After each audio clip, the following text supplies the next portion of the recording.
Hello, hello, bienvenue au module 6 de la formation Entreprendre selon les standards divins. Alors, aujourd'hui, nous allons parler de comment gérer ses finances pour vivre l'abondance. Beaucoup, beaucoup, beaucoup de personnes me font état de leur situation financière en me disant: Aurélie, je donne ma dîme, je donne des offrandes, je ne dépense pas beaucoup, pourtant je suis à découvert, pourtant je n'arrive pas à m'en sortir, etc., etc. Alors, il faut que vous sachiez qu'il y a des principes avec l'argent. Ce sont des principes spirituels. Et quand je dis spirituels, ce sont des principes euh, invisibles, en fait, qu'on ne voit pas. Et ce sont ces principes-là qui vont donner dans le visible des résultats. De toute façon, tout est spirituel avant d'être physique. Et si vous ne maîtrisez pas les lois spirituelles de l'argent, ça va être compliqué de vivre l'abondance. Donc, je vais vous donner des petites billes de ce que moi je sais concernant l'argent. Alors, ce qu'il faut comprendre, c'est que Dieu ne prend pas plaisir à ton désert financier. Tout le monde n'est pas appelé à être millionnaire, mais personne n'est appelé à une vie de misère. Quand je dis de misère, c'est une vie de galère où tu n'as jamais rien, où tes finances sont toujours ric-rac, où tu galères toujours pour avoir les choses. Non, parce que la Bible dit que de riche qu'il était, il s'est appauvri en fait pour nous faire riches. Alors c'est vrai que ce n'est pas que la richesse physique, la richesse matérielle, c'est aussi la richesse émotionnelle, c'est aussi la richesse spirituelle, c'est aussi toute forme de richesse. Mais dans toute forme de richesse, il y a aussi la richesse matérielle. D'accord?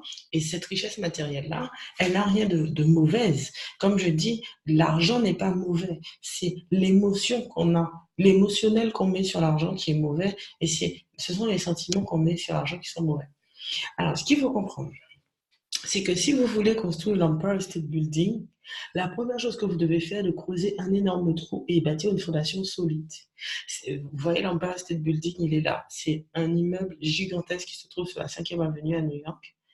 Et si vous voulez construire un tel immeuble, comme j'ai visité les fondements des Twin Towers, vous savez, les tours du World Trade Center qui sont tombées, et les fondements sont juste impressionnants. C'est des mètres, des plusieurs mètres, je dirais même dizaines de mètres de haut. Juste les fondements. Ça veut dire qu'il a fallu creuser énormément avant de faire sortir la tour. Donc, si vous construisez un immeuble, un gratte-ciel, et si vous construisez une maison, les fondations ne seront pas les mêmes et le temps de construction ne sera pas le même. Ce qui se passe, c'est quoi? C'est que la plupart des gens, quand ils courent pour avoir de l'argent, créer de la richesse, ils essaient de construire un building sur les fondements d'une maison. Et c'est là où ça pose problème. Alors, je parle vraiment doucement parce que je ne veux pas mettre d'émotionnel dans ce cours pour vraiment que les notions puissent passer correctement. La première chose qu'il faut que vous vous posiez comme question, c'est pourquoi je veux gagner plus d'argent. Je vous assure, il est important de checker son âme. L'âme est le siège de notre émotionnel, de nos sentiments. Le but, c'est de se dire quelle est la raison ou les raisons pour lesquelles je veux actuellement plus d'argent. Certaines personnes confondent le but et le moyen. L'argent n'est pas un but. Quand je dis l'argent n'est pas un but, ça veut dire on ne veut pas d'argent, on ne doit pas vouloir d'argent juste pour vouloir de l'argent. Vous devez savoir ce que vous ferez de cet argent quand vous l'aurez. Parce que l'argent, c'est un moyen. Il vous permet de faire quelque chose qui est plus grand que lui. Pourquoi? Parce que lorsque vous avez un billet de 50 euros, Ce que vous allez faire avec les 50 euros sera plus grand que les 50 euros. Je m'explique. Si avec les 50 euros, vous faites des courses, vous faites 50 euros de courses et vous mangez pour 50 euros. Vous nourrissez votre famille sur 2 jours ou 1 jour ou une semaine avec 50 euros. Ce que vous avez fait avec les 50 euros, c'est plus grand que les 50 euros. Ça veut dire nourrir une famille pendant une semaine, c'est plus grand que 50 euros.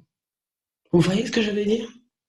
Donc, vous devez vous dire, si je veux de l'argent aujourd'hui, quelle est cette raison?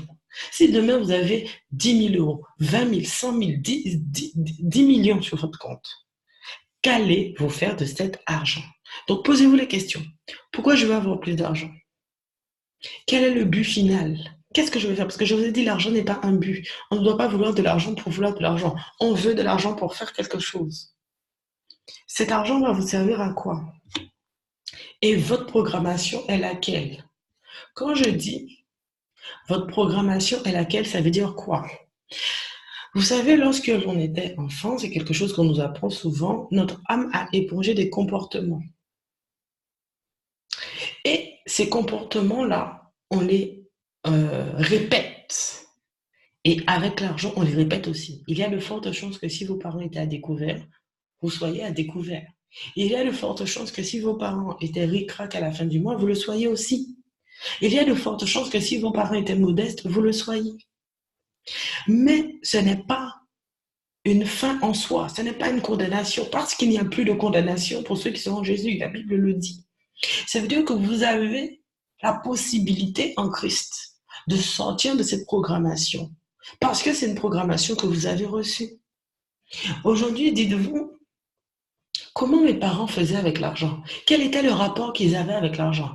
Est-ce qu'ils gaspillaient l'argent? Est-ce qu'ils étaient radins? Est-ce qu'ils avaient l'argent en abondance? Quelle était leur attitude avec cet argent-là? Et vous allez comprendre, quand vous regardez vos familles, vos parents, vos grands-parents, vos oncles, vos tantes, vos cousins, vous allez comprendre quelle programmation vous avez reçue de l'argent. Souvent, moi, quand j'étais petite, on me disait l'argent ne sort pas d'un arbre, l'argent est difficile à faire. Ma mère me disait, tu n'es pas l'enfant de Narcisse. Ça voulait dire quoi? Ça voulait dire, tu n'es pas riche, tu n'es pas d'une descendance riche. Ça voulait dire que l'argent n'était pas facile à faire. Et c'est une programmation qui m'a coûté cher. Mais ce n'est pas de sa faute, parce qu'elle m'a transmis ce qu'elle-même, elle avait. Donc, quand je dis quel est le but, vous devez d'abord vous dire, qu'est-ce que je vais faire? Moi, j'ai une vision. C'est faire des centres d'accueil pour les femmes battues, violées, fragilisées, avec des chapelles de prière, pour les aider à sortir de leur vécu par la prière. Qu'elles soient chrétiennes ou pas chrétiennes. Mon but, c'est vraiment d'abord de les aider, de mettre des psychologues, de mettre des assistantes sociales. Et dans ce centre, de mettre une chapelle pour celles qui voudraient qu'on les aide par la prière. De faire des orphelinats de luxe, financer des scolarités pour des enfants dans le besoin. Voilà ce que je veux. Voilà pourquoi je veux de l'argent. Voilà pourquoi j'ai besoin d'argent. Parce que j'ai une vision qui demande et qui nécessite de l'argent. Donc, je vais vous demander d'écrire sur une feuille, d'écrire sur un papier. Quelles sont les raisons pour lesquelles vous voulez de l'argent? Alors, qu'est-ce qu'il faut comprendre? Pourquoi les riches sont riches et pourquoi les pauvres sont pauvres? Être riche et être pauvre n'est pas le nombre d'argent que vous avez sur votre compte en banque. C'est ce que vous avez et que vous connaissez, vous comprenez de l'argent. Dites-vous, regardez bien, les gagnants du loto, la Française des Jeux a démontré, et bon, je dis la Française des Jeux, mais la Française des Jeux, mais parce que c'est en France, mais de tous ceux qui gagnent au loto, à l'euro-million, il a été démontré que la plupart d'entre eux, quelques années après, sont encore plus pauvres qu'avant de gagner cet argent. Pourquoi d'après vous? Parce que ces personnes n'avaient pas aligné leur état d'esprit et leur état émotionnel à l'argent qu'ils avaient gagné. Donc, ce sont des personnes qui, lorsqu'elles ont gagné cet argent-là, elles ont fait toutes sortes de folies. Elles ont fait toutes sortes de folies. Et finalement, ont ramené leur compte en banque à l'état de pensée qu'ils ont, c'est-à-dire de pauvreté.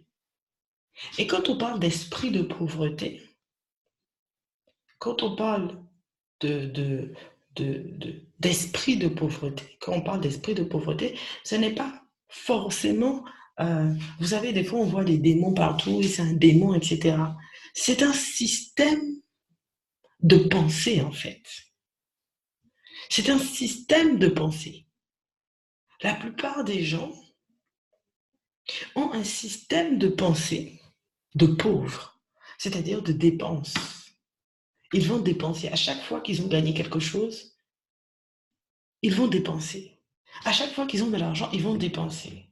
Ils ne savent pas comment placer l'argent. Ils ne savent pas comment investir l'argent, comment sécuriser l'argent. C'est ce que vous savez de l'argent qui fait de vous un riche ou un pauvre. C'est un état d'esprit et ça va se matérialiser par un état de compte bancaire. Mais vous savez, Jésus nous a donné, la Bible nous a donné des clés pour passer de la pauvreté à la richesse. Quand vous regardez, vous avez un verset que tout le monde connaît, hein, de Malachie, qui dit apportez à la maison du trésor les dîmes et les offrandes. Tout le monde connaît ce verset. Tout le monde connaît ce verset. Mais c'est un verset qui vous montre comment déclencher l'ouverture spirituelle pour avoir la richesse. Donc, il y a une façon de mettre ses dîmes et ses offrandes. Lorsque vous donnez à Dieu, vous ne donnez pas à un homme. Il y a une façon de donner. Avant, j'amenais mes dîmes et mes offrandes.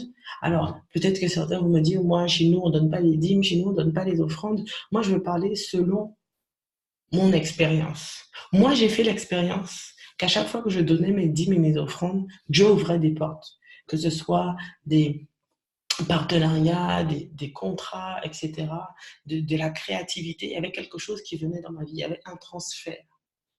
Et lorsqu'on ne comprend pas ça, la loi de la semence et de la récolte, vous savez, même les personnes riches de ce monde, qui sont païennes, elles ont compris. Parce que quand vous voyez que tous ces riches-là font des associations caritatives, des œuvres humanitaires, elles sèment dans la vie de personnes qui sont moins riches qu'elles. Elles ont compris qu'en semant, on récolte. Lorsque vous voulez vivre l'abondance, vous devez être généreux. Les gens radins et pingres ne sont jamais très très riches. Alors souvent on dit que les riches sont radins. Non, les riches ne sont pas radins. La chose c'est que les pauvres, quand je dis les pauvres, il faut être à l'aise avec ça. Ce sont les personnes qui manquent et qui mendient à chaque fois de l'argent et qui manquent d'argent. Les pauvres ont une façon de voir les choses et qui disent non mais les riches sont radins. Et avant je disais ça, je disais les riches sont radins. Et depuis que j'ai de l'argent, je me rends compte que certaines choses que j'aurais dépensées facilement quand j'avais pas, aujourd'hui, je réfléchis plus pour dépenser alors que j'ai plus d'argent. Parce que je sais que chaque euro, chaque centime peut être placé, investi de façon à me rapporter plus. Donc, qu'est-ce qu'il faut comprendre? C'est que les riches sont riches à cause de ce qu'ils savent de l'argent, à cause de ce qu'ils font de l'argent. Et les pauvres sont pauvres à cause de ceux qui ne savent pas de l'argent, à cause de ceux qui font avec leur argent. Alors, comment fonctionne l'argent? C'est très simple. Comment fonctionne l'argent? C'est très simple. L'argent a des principes.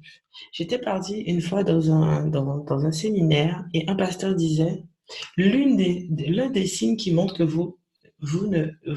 que vous dérespectez l'argent, c'est que vos billets sont classés n'importe comment dans votre porte-monnaie. Les gens riches classent leurs billets du billet le plus petit au billet le plus grand. Les 5 sont avec les 5, les 10 avec les 10, les 50 avec les 50, etc. Ça veut dire quoi? Ça veut dire qu'ils ont une façon de penser l'argent, une façon d'agir avec l'argent qui est différente. Et je vais vous dire que tant que vous n'êtes pas dans une bonne gestion de ce que vous avez, Dieu ne va pas vous donner plus grand. Parce que si déjà vous ne savez pas gérer 1500, 2000, 3000 euros mensuellement, Dieu ne peut pas vous donner 10 000, 100 000 ou 1 million d'euros à gérer mensuellement. Donc, vous devez commencer par gérer correctement ce que vous avez. Parce que si vous êtes fidèle dans 3 000, vous serez fidèle dans 10 000. Et je vous assure que lorsqu'on gagne 10 000, 20 000, 30 000 euros par mois, les tentations sont plus grandes de s'acheter des choses de marque, de s'acheter des chaussures de marque, de s'acheter des montres de marque, de s'acheter des voitures de marque. Mais si déjà avec 3 000 euros, vous ne savez pas gérer, lorsque les sommes vont être multipliées par 10 et par 100, vous pouvez même perdre votre salut ou votre âme dedans. Ce qu'il faut comprendre, c'est quoi? C'est que vous gagnez actuellement de l'argent. Vous devez vous rendre compte que c'est une grâce parce que certaines personnes cherchent du travail. Certaines personnes n'ont pas de travail. Donc, vous avez déjà une grâce d'avoir un travail, une grâce d'avoir chaque mois de l'argent. Maintenant, vous devez vous dire, mais combien d'argent je dépense? Combien d'argent il me faut pour vivre par mois? Si je gagne 1500 euros, une fois je faisais avec une cliente son suivi et on s'est rendu compte qu'elle gagnait 3000 euros, qu'elle avait 1500 euros de dépenses, donc il y avait 1500 euros et elle était à découvert tous les mois, d'au moins 700 euros. Et je lui ai dit, mais attends, quand on fait les entrées, il y a 3000 euros d'entrée, il y a 1500 euros de dépenses, donc il devrait rester 1500 euros sur le compte. Et en se rendant compte à droite, à gauche, en faisant le constat, elle s'est dit, mais je ne comprends pas, il y a 1500 euros qui manquent chaque mois.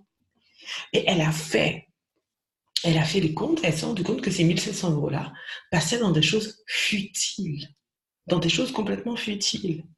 Et aujourd'hui, ses finances sont en passe d'être établies parce qu'elle a compris où elle faisait les erreurs. Elle achetait des choses chères, elle mangeait dehors tous les jours, elle achetait des choses, elle faisait des courses pratiquement tous les jours, de l'essence, etc. Elle faisait plein de choses qui mangeaient 1500 euros.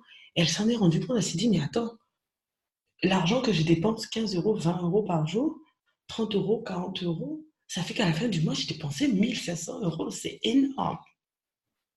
Elle s'est dit, bon, je vais faire des gamelles, je vais ramener au travail, je vais faire ci, je vais faire ça. Elle a économisé 700 euros déjà par mois. Elle est en train d'aller chercher les 700 autres. Et je lui ai dit, au moment où tu commences à être fidèle avec l'argent, ce sont des principes. Elle n'est pas chrétienne. Hein. Mais qu'est-ce qui s'est passé? Elle a commencé, parce qu'elle est à son compte, elle est auto-entrepreneur.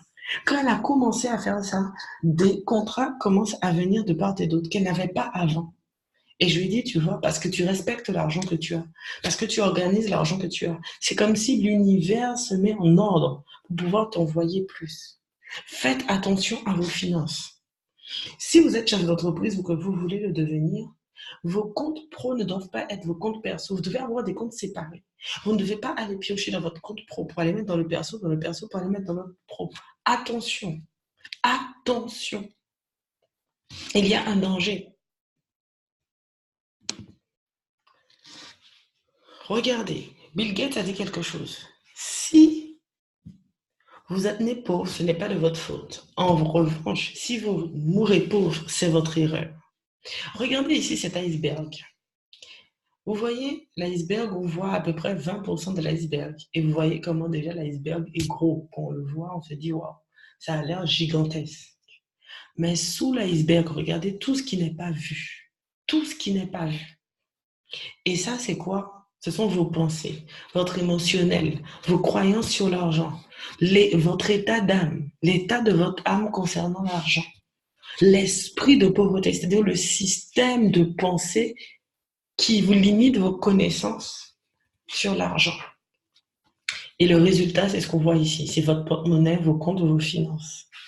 Et pour inverser la tendance, c'est-à-dire que pour que votre porte-monnaie change, pour que vous passiez un porte-monnaie d'abondance, vous devez changer vos pensées, vos connaissances, vos croyances et votre comportement lié à l'argent. Regardez, vous pensez à quelque chose. Plusieurs pensées vont établir un système de pensée. Les systèmes de pensée vont établir des croyances.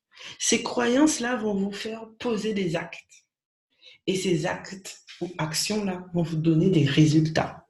Et ces résultats-là vont consolider, approuver vos pensées. Je donne un exemple. Quelqu'un qui pense que les investissements sont dangereux, il aura deux choix. Soit il va mal investir, comme il a des croyances sur les investissements. Il va se dire, OK, les investissements, c'est dangereux. Il va se dire, il va quand même investir. Mais comme il a déjà une pensée qui est tellement... Vous savez, la loi de l'attraction, c'est que vous attirez à vous les choses qui sont en rapport avec vos pensées dominantes. Vos pensées ne sont ni plus ni moins que des paroles qui n'ont pas été prononcées. Ce sont des paroles spirituelles, vos pensées. Et le monde spirituel, vos pensées, le monde spirituel est bien plus réel que le monde physique. Donc, si vous pensez tout le temps, j'ai pas d'argent, la vie est dure, je galère, c'est quoi ça? L'argent est difficile, regarde, les riches sont riches, nous on est pauvres, on est toujours en train de galérer, j'ai jamais d'argent, les choses sont chères, la vie est difficile. Forcément, vous êtes en train d'ériger des croyances. Et vous allez poser des actions qui vont faire que vous aurez des résultats de vie difficile. Et ça va renforcer vos pensées de vie difficile. Vous devez, pour changer vos résultats, vous devez jouer sur vos pensées. Alignez vos pensées aux pensées de Christ. Qu'est-ce que Christ dit de l'argent? Regardez comment c'était facile. À un moment, on arrête Christ, on lui dit qu'il faut payer les impôts. Il dit à un de ses disciples d'aller à côté, dans la rivière, prendre un poisson. Et que de ce poisson-là, il y aura une pièce. Là, quand vous voyez ça, vous vous dites, en fait, l'argent, c'est facile. Mais en fait, Jésus nous montrait que la façon dont un chrétien doit vivre l'abondance, ce n'est pas la façon dont un païen doit vivre l'abondance. Moi, quand j'ai besoin d'argent, je ne regarde. C'est une erreur que j'avais tendance à faire et que des fois, je recommence encore jusqu'à ce que Dieu me reprenne. Je ne m'assois pas sur les systèmes bancaires ou financiers de ce monde. Quand j'ai besoin d'argent, je ne dis pas, ah oui, c'est cher, ah oui, je ne peux pas, mes finances ne me permettent pas. Je me base sur les systèmes du royaume. Comment on fait de l'argent dans le royaume des cieux? Quels sont les principes que Dieu m'a donnés pour vivre l'abondance? C'est la dîme et les offrandes. Il dit, mettez-moi à l'épreuve. Et quand je le mets à l'épreuve, je dis, Seigneur, voici sur ta parole ce que je fais. Après, il y a des gens qui croient ou qui ne croient pas aux dîmes et aux offrandes. Mais moi, je dis ce que je vis. Donc, vous devez sortir des pensées du juste assez, c'est trop cher pour moi. Déjà, si vous dites c'est trop cher pour moi, ça veut dire que vous estimez que cette paire de chaussures, que ce sac, que cette voiture, que cette maison vaut plus que vous. Mais si vous commencez à vous dire, OK, cette maison, je n'ai pas encore les moyens, mais comment je peux avoir les moyens de l'avoir? Et vous verrez que votre cerveau va commencer à mettre en place des systèmes de pensée qui vont vous aider à avoir une solution. Je vous donne un exemple. J'étais en train de dire, ouais, je voudrais investir, il me faut trouver un investissement, tel endroit, tel endroit, tel endroit. Et j'ai commencé à réfléchir comme ça. Et puis, mes pensées tournaient, j'en ai parlé à une ou deux personnes, je ne sais plus. Et bam, une personne est venue me dire, oui, euh, j'ai quelque chose à te proposer. Et ce qu'elle me proposait, c'était exactement le type de business dont j'avais parlé. Parce que mes pensées étaient... Ce n'est pas l'histoire de la pensée positive, parce qu'on va dire non, la pensée positive, c'est un courant, c'est pas trop bien, etc. Mais c'est vraiment s'aligner aux pensées du royaume. Vous ne pouvez pas dire que les choses sont chères ou pas chères en vous basant sur votre compte en banque. Vous êtes des rois, vous êtes des princesses, vous êtes l'enfant du roi. La Bible dit que nous sommes co-héritiers de Christ. Christ ne se grattait pas la tête pour pouvoir avoir de l'argent. Il y a des principes. L'argent est spirituel. Regardez bien la preuve. La plupart d'entre nous sommes payés par des virements bancaires. C'est très rare que votre patron vienne avec plein de billets et qu'il les mette sur la table. C'est quelque chose qui n'est pas... La plupart des transactions financières sont faites par des écritures de banque. Votre salaire, c'est une écriture, vous voyez plus tôt. Ce n'est pas quelque chose de palpable, à part si c'est les billets, mais même les cartes bleues, les chèques, ce n'est pas palpable. Et encore, Lorsqu'on a imprimé 50 euros, 50 dollars ou 100 dollars sur un papier, le papier que vous avez en main ne vaut pas 100 dollars. C'est le prix qu'on a mis dessus. Mais si vous prenez ce papier-là non imprimé, il vaut quelques euros. C'est le prix qu'on a mis sur le papier pour pouvoir faciliter les échanges. Mais est-ce que vous croyez que le papier sur lequel on a mis les 50 dollars vaut vraiment 50 dollars? Non. Sinon, il l'aurait mis beaucoup plus cher. Ça ne serait pas rentable. Comprenez tout ça. Les pensées nous influencent vraiment. Alors, voilà ce qu'il faut que vous compreniez. Qu'est-ce qu'est l'argent? Donc, l'argent est présent partout sur le plan économique. C'est un moyen d'échange. C'est un moyen d'échange. Dites avec moi, l'argent est un moyen d'échange. On peut le conserver, l'économiser, le dépenser plus tard. Et l'argent doit circuler. Dites avec moi, l'argent doit circuler. Pourquoi? Parce que vous imaginez un monde où tout le monde garde son argent en banque. Qu'est-ce qui va se passer? Qu'est-ce qui va se passer? L'économie est bloquée. L'argent perd son utilité pour la société s'il est conservé, épargné ou caché. Son usage, sa dépense et son investissement doivent être encouragés car ils permettent de promouvoir la croissance. Tandis que l'interruption de son utilisation paralyse la société. Regardez comment ça se passe. La banque centrale envoie de l'argent dans les banques. Les entreprises et les ménages utilisent l'argent des banques. Et il y a des flux entrants et des flux sortants. Donc les entreprises vont envoyer l'argent dans les banques, vont envoyer aussi de l'argent dans l'État ramène de l'argent, etc., etc. Et c'est comme ça que ça fonctionne. Donc il y a tout un circuit. Mais si vous bloquez ce circuit-là, comment vous voulez que ces flux d'argent arrivent à vous? Votre argent ne circule pas. C'est comme ça que les gens disent oui, je veux un retour sur investissement. Mais d'abord, pour avoir un retour sur investissement, il faut avoir un aller sur investissement, si je puis dire. C'est-à-dire qu'il faut investir. Et investir, des fois, il y a des mois où j'investis tellement que j'ai plus. Je me dis, mais c'est pas possible, j'ai donné tout mon argent.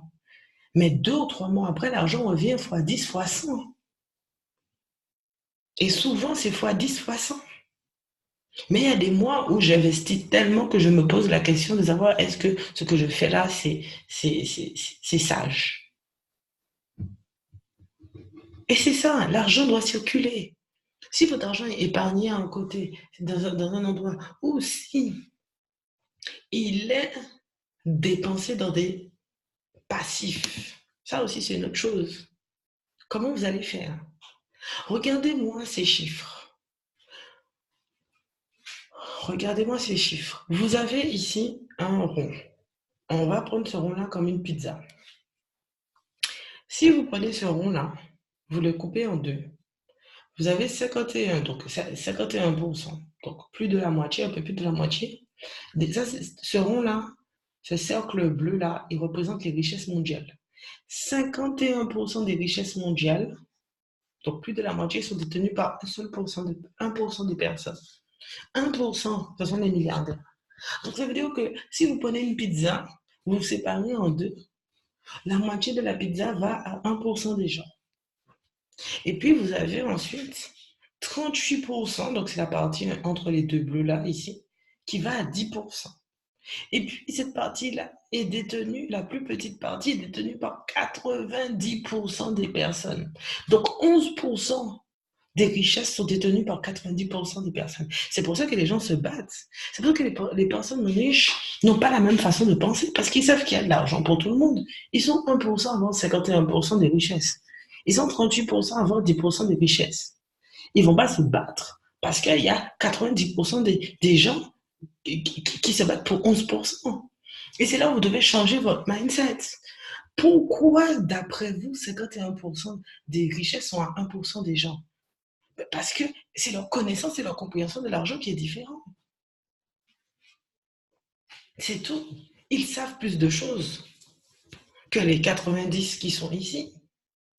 Ils savent plus de choses sur l'argent. Ils savent comment investir, où investir, à quel moment investir. Et vous allez voir que la plupart du temps, ce ne sont même pas des personnes qui sont chrétiennes. C'est ça qui est malheureux. Vous devez comprendre quel est votre état aujourd'hui. Quel est votre thermostat financier. Vous savez, pour ceux qui habitent sur la France, lorsqu'il fait froid, qu'est-ce qu'on fait? Pour que la pièce reste chaude, on va augmenter la température. Et de la même manière, pour changer votre degré de réussite financière de façon permanente, vous devez régler votre thermostat financier. Vous devez augmenter votre savoir financier sur l'argent. Vous devez augmenter votre connaissance. Vous devez augmenter votre niveau d'action et changer vos automatismes liés à l'argent. La question que je vais vous dire, c'est combien de temps vous passez à gérer votre argent par mois? Combien de fois par semaine vous regardez vos finances? Si on fait l'exercice sans regarder votre compte là maintenant, est-ce que vous savez combien d'argent il y a sur votre compte? Moi, j'ai plusieurs comptes. Je sais combien d'argent il y a sur chaque compte. J'ai 3 ou 4 comptes. 1, 2, 3, 4 comptes. Sur chaque compte, je sais combien d'argent il y a. Alors, pas à la virgule près. Mais s'il y a 14 000, 20 000, 100 000, je peux vous dire, en fait. Je peux vous dire. Une personne lambda doit passer environ 3 à 4 heures sur son compte. Une personne riche, le double. Donc, si vous ne savez déjà pas passer 3 à 4 heures sur votre compte, comment vous allez pouvoir passer le double si vous êtes riche? Et quand vous allez me dire, souvent quand je dis ça, les gens me disent, mais Aurélie, oui, mais je passe du temps à regarder quoi? Ben, regardez vos sorties. Comment vous pouvez diminuer vos sorties? Comment vous pouvez augmenter vos entrées? Il y a des gens qui gagnent 1 500 euros, mais qui ont besoin de 2 000 euros pour vivre. Combien de personnes sont dans cet état? Alors, si tu gagnes 1 500 euros, tu as besoin de 2 000 euros pour vivre, il y a 500 euros qu'il faut aller chercher en quelque part. Soit tu vas diminuer tes dépenses, soit tu vas augmenter tes entrées. C'est pour ça que tu as découvert tous les mois de 500 euros. Il y a des gens qui ne comprennent pas ça. Je sais, découvert, je ne comprends pas. Mais est-ce que tu sais de combien d'argent il te faut pour vivre? Vraiment, prenons le temps, le temps de comprendre toutes ces choses. Alors, je vais vous donner des étapes pour un vrai changement. La première, c'est que si vous voulez changer vos finances, vous devez changer vos choix. Vous devez changer vos choix. Quels sont les choix que vous faites actuellement? Quels sont les choix que vous faites actuellement liés à l'argent? Est-ce que vous choisissez de dépenser? Est-ce que vous choisissez de ne pas regarder vos comptes et de faire comme si de rien n'était? Quels sont vos choix? Albert Einstein disait la connaissance s'acquiert par l'expérience, tout le reste n'est que de l'information. Se former, c'est bien, passer à l'action, c'est mieux. Sortez des dettes. Si vous avez des dettes, payez les dettes. Sortez des découverts. Le découvert, c'est un crédit déguisé. Moi, je n'ai pas de crédit. Je n'ai pas de crédit. Je n'ai pas de crédit maison. Je n'ai pas de crédit auto. Alors après, pour le crédit maison, c'est autre chose. Je suis un cas particulier. Mais si c'est des bons crédits ou de la bonne dette, c'est-à-dire des investissements, c'est bon. Mais si vous avez fait des dettes pour acheter un ordinateur, une voiture, une télé, des choses comme ça, c'est pas bon. Sortez de là. Faites un budget. Créez-vous de nouvelles sources de revenus. Investissez votre argent. Mais j'aurais même dû dire, apprenez. Apprenez à investir. Parce qu'on n'investit pas comme ça sans savoir. Et économiser dans un but. Économiser dans un but. Dieu est un Dieu d'ordre. Et si vous n'en donnez pas à vos finances, si vous ne mettez pas d'ordre dans vos finances, ce Dieu-là, je vous assure, il ne va pas vous donner plus. Parce que c'est un Dieu d'ordre. Dieu aime l'ordre. Dieu aime la fidélité dans les petites choses. Soyez fidèles avec votre salaire. Donnez vos offrandes, donnez vos dîmes. Dépensez correctement. Montrez à Dieu que dans ce que vous avez actuellement, vous êtes responsable. Si Dieu vous donne 2 000 euros, fait que vous avez un salaire de 1 500 euros et que vous dépensez 3 000, vous lui montrez que vous n'êtes pas responsable. Vous avez deux choix. Soit diminuer vos dépenses, c'est-à-dire avoir un loyer moins cher, avoir moins de dépenses, acheter moins de chaussures, moins de sacs, acheter moins de choses, ou soit augmenter votre salaire. Vous n'avez pas trois choix. Vous pouvez créer de nouvelles sources de revenus. J'ai fait un cours qui s'appelle Comment créer d'autres sources de revenus. Et dans l'académie prochainement, qui va s'ouvrir prochainement, je vais expliquer comment augmenter ces sources de revenus. Investissez votre argent.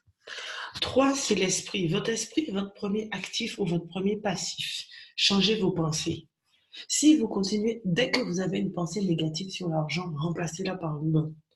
Si vous avez des pensées, la vie est dure, ah, j'en ai marre, je suis toujours à découvert, ah, franchement, oui, est riche, bien, mais moi, je ne serai jamais riche. L'argent n'est pas facile à faire. Le monde est difficile, hein. On est en crise. Tout cela, ce sont des mauvaises pensées qui font des systèmes de pensée. Et dernier point, restaurez votre âme. Votre passé avec l'argent, votre rapport avec l'argent, vos sentiments vis-à-vis de l'argent doivent changer. Vous ne devez pas mettre d'émotionnel sur l'argent. Il y a des gens, ils sont contents quand ils ont de l'argent, ils sont fâchés ou stressés ou frustrés quand ils n'ont pas d'argent. Non, vous ne devez pas avoir un émotionnel avec l'argent. Ce n'est pas l'argent qui vous dirige. Ce n'est pas l'argent qui dirige vos émotions. Vous ne devez pas être frustré à cause du fait de ne pas avoir d'argent ou frustré parce que vous êtes à découvert. Vous devez juste poser des actes. Juste poser des actes. Donc, vraiment, faites attention. Faites attention à cet engrenage dans lequel la société nous met. Alors, oui, la Bible, c'est vrai, c'est très très bien, mais il y a 2 livres qui peuvent vraiment vous aider. C'est Père riche, Père pauvre et Réfléchissez, devenir riche. Ce sont des best-sellers, ce sont des livres que tout le monde, toutes les personnes qui sont libres financièrement, je dirais, ont lu. Et ce sont des livres qui vont vous aider dans cette optique. Si vous avez déjà lu ces 2-là, je vous conseille L'autoroute du millionnaire, qui est aussi très bien. Alors, c'est pas pour être millionnaire, mais c'est pour vraiment comprendre que tout se passe dans la tête. C'est la guerre des pensées. Et lorsque vous allez faire ça, vous allez voir que vous allez être fidèle dans les petites choses et Dieu va vous donner les grandes. Je vous parle de mon expérience. Moi, quand je n'avais rien, je dépensais comme une femme insensée. Dieu a dû tout casser et tout refaire. Il m'a reformaté. Il m'a réappris l'argent. Il m'a appris à ne pas avoir d'émotionnel avec l'argent. Même si j'ai de l'argent, je ne dépense pas pour dépenser parce que j'ai de l'argent. Je voyage beaucoup. Je suis toujours tentée de faire beaucoup de shopping, beaucoup de choses, mais je ne dépense que si c'est nécessaire. Je ne dis pas que je ne me fais pas plaisir, mais je ne dépense plus l'argent comme autrement. Mais tout ça, je l'ai appris à l'aide du Saint-Esprit. Et vous devez comprendre aujourd'hui que vous ne pouvez pas dépenser votre argent n'importe comment. L'argent, c'est une gestion que Dieu vous donne d'un salaire ou de quelque chose. Il regarde comment vous le gérez. Et si vous gérez mal déjà ce salaire, si vous gérez déjà mal ce qu'il vous donne, comment vous voulez qu'il vous donne plus? Et c'est une expérience que j'ai faite. Dieu me donnait de l'argent, j'avais de l'argent, et je dépensais mal, jusqu'au point où avoir des problèmes financiers, où il a dû tout recommencer. Et aujourd'hui, je vous dis, plus j'ai d'argent, moins je dépense. Parce que j'ai compris que chaque euro a de l'importance. Et Dieu m'a donné cet argent. Regardez la parabole des talents. Dieu vous donne quelque chose, c'est pour le faire fructifier. C'est pas pour le cacher sous terre. Dieu va nous demander des comptes. Et il regarde comment vous passez. Des fois, vous avez que 1500 euros. Vous pouvez dire, oui, mais j'ai déjà 1000 euros de loyer, c'est dur. Mais peut-être que vous pouvez chercher un logement plus éloigné. Parce qu'il y en a qui disent, non, mais je vais être tout près. Mais soit vous cherchez un logement plus éloigné, un salaire moins élevé, soit vous vous débrouillez pour faire rentrer plus d'argent. Donc, vous prenez un deuxième salaire à côté ou vous faites une autre source de revenus. Mais soyez fidèles dans ce que vous avez actuellement et vous verrez que Dieu va vous donner de plus grandes choses. Faites vos comptes, sortez des dettes, arrêtez de faire des crédits à la consommation, arrêtez les découvertes. Si vous prenez tout ce que je vous ai dit en compte, vous verrez que dans quelques temps, non seulement vos finances vont changer, mais Dieu aura fait des choses exceptionnelles pour vous. Voilà. J'espère que cette formation vous aura plu. J'espère que vous aurez appris des choses. J'espère que vous aurez vraiment eu des choses intéressantes qui vous auront fait percuter et vous auront fait changer de vision et de façon de faire. Vraiment, j'ai fait cette formation, je vous ai livré mes secrets, je vous ai donné tout ce que j'avais, je vous ai donné vraiment mon parcours, tous les hauts et les bas que j'ai eu, tout ce que j'ai compris de l'entrepreneuriat avec Dieu, de l'argent avec Dieu, du marketing avec Dieu. Et si vous mettez vraiment en pratique ce que je vous ai donné, vous allez voir que vous allez gagner du temps. Là où j'ai dû pleurer, là où j'ai dû transpirer, vous allez pouvoir arriver avec ça. Vraiment, mettez tout entre les mains du Seigneur. Priez, demandez-lui la feuille de route, demandez-lui la vision. Vraiment, ne laissez pas quelqu'un d'autre, ne laissez même pas vous-même mener votre business. Rendez tout à Dieu, donnez-lui tout et vous verrez qu'en retour, vous allez vivre des choses extraordinaires. Il va vous surprendre, il va vous donner abondamment au-delà de ce que vous espérez. Parce que ce Dieu-là nous aime. C'est notre Père. Et comme il dit, si aussi méchant que vous êtes, vous savez donner la nourriture à vos enfants. Lui-même, qu'est-ce qu'il ne pourra pas faire? Vraiment, Dieu nous éduque. Et des fois, c'est notre caractère qui fait que nous ne sommes pas là où nous voulons être. Si Dieu vous appelle dans le business, Dieu vous appelle à l'abondance, parce que ce business-là va gagner des âmes. Et si votre business est broke, si votre business ne respire pas l'abondance et la vie, il n'impactera pas les gens. Aujourd'hui, j'ai des personnes qui m'appellent de partout dans le monde pour les coacher. Alors, moi, je ne suis pas coach, mais ils disent coach, mais bon, moi, je ne suis pas coach. Pour les accompagner à monter leur business de A à Z, pour avoir une heure de consulting. Mais c'est Dieu qui fait cela. Parce que j'ai accepté de me laisser transformer. Parce que j'ai accepté les leçons qu'il m'a données. Donc vraiment, je vous en supplie pour vous-même. Prenez tout ce que vous avez dans cette formation. Écoutez, réécoutez et aller plus vite que moi. Quand je dis aller plus vite que moi, les 3 4 ans que j'ai passé à galérer, à remonter, à redescendre, à avoir des péripéties parce que mon caractère n'était pas arrivé là où il devrait, parce que je n'avais pas compris l'importance d'investir avec Dieu, d'entreprendre avec Dieu. Je n'avais pas compris les dessous, je n'avais pas compris la pensée de Dieu dans le monde des affaires. Ça a fait que j'ai dû être brisée, j'ai dû être reformatée. Et ça a pris du temps et ça a été difficile. Mais je ne le regrette pas. Aujourd'hui, je vous ai donné mes secrets, je vous ai tout livré afin que vous puissiez avoir ces fondements et faire aussi de grandes choses parce que je crois que Dieu se réserve une armée. Que Dieu vous bénisse abondamment, qu'il bénisse tout ce que vous allez toucher, tout ce que vous allez entreprendre selon sa volonté. Et soyez ouvertes et sensibles à l'Esprit de Dieu. Il va vous guider. Dieu veut votre succès parce que votre succès, c'est son succès. Le succès ne veut pas forcément dire être millionnaire. Le succès ne veut pas forcément dire avoir une grosse maison, une grosse voiture. Le succès, c'est faire ce que Dieu vous demande de faire quand il vous demande de le faire. À très vite et que Dieu vous bénisse.